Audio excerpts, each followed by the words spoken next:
Bonjour, donc chers maîtres, chers collègues, permettez-moi de partager avec vous ce cas clinique d'intoxication collective à l'alcool frélaté. Donc c'est une préparation alcoolique artisanale. Pour ce faire, nous allons adopter le plan suivant.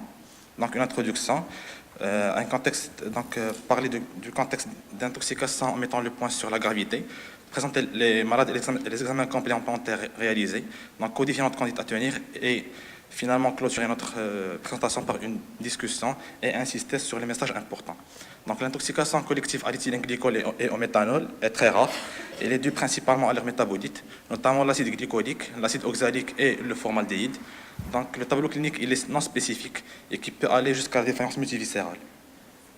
Donc nous avons été alertés par le SAMU par la présence d'une intoxication survenue dans la région de Meknès avec décès précoce de 9 malades et transfert de 4 autres au CHU que je nommerai patients A, B, C et D.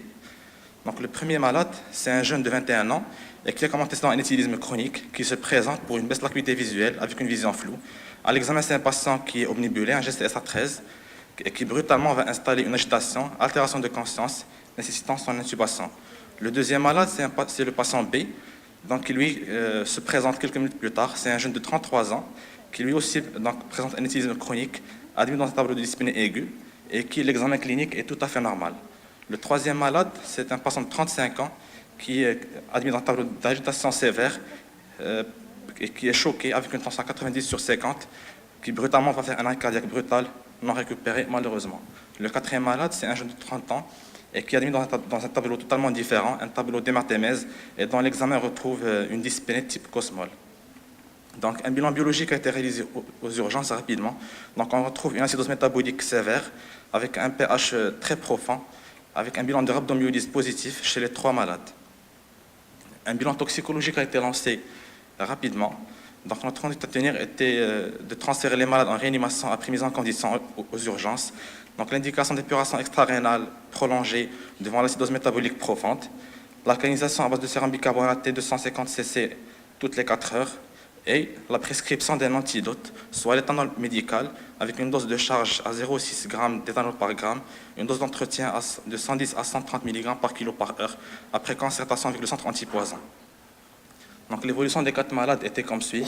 Les patients B et C avaient une évolution, B et D, avaient une évolution favorable, sans séquelles. Le patient C est décédé en déchocage avant toute médication. Le patient A a bénéficié de plusieurs séances d'hémodialyse quotidiennes, donc avec une sédation arrêtée le 4e jour, sans ébauche de réveil malheureusement. Une IRM a été faite, mettant en évidence une nécrose limbique avec un début d'engagement amygdalien.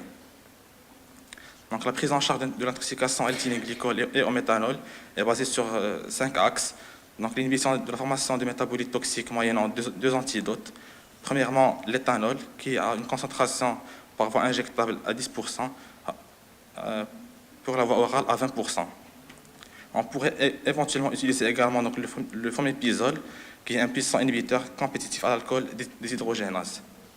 Donc la correction de l'acidose métabolique en administrant de larges quantités de bicarbonate de sodium, des séances d'épuration prolongées, surtout devant l'acidose métabolique profonde, la surveillance des complications hydroélectrolytiques, notamment l'hypokaliémie et l'hypocalcémie, et l'administration de thérapies adjuvantes, notamment l'acide folique et la thiamine, qui sont des cofacteurs de la dégradation de l'acide formique et des acides glycoliques et oxaliques.